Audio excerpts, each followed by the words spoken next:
আমাদের বিদেশ নীতি কোথায় বিফল হয়ে গেল? ভূ রাজনৈতিক আপনার প্রভাব, যেটা বিশ্বগুরু বলে, আপনি বলেন এবং আপনার সম্বন্ধে বলে, এই প্রভাবটা কি হলো? এটা ক্ষীণ হয়ে যাচ্ছে, ম্লান হয়ে যাচ্ছে। ভারতবর্ষের কথা আন্তর্জাতিক ক্ষেত্রে তারা শুনছেন না কেন?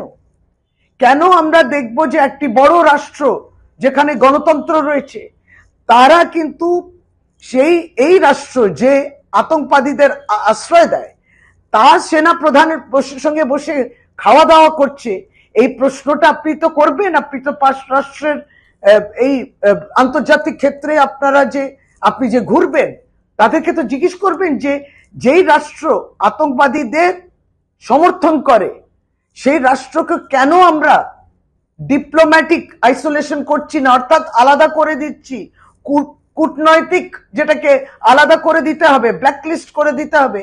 এই প্রশ্ন আপনি করবেন তো? এবং সেই 5টা প্রশ্ন যেটা অভিষেক বন্দ্যোপাধ্যায় করছেন, যেটা নিয়ে আপনারা নীরব থাকছেন, প্রশ্নের জবাব দিচ্ছেন না, এই 5টি প্রশ্নও কিন্তু আপনাকে তাড়া করবে।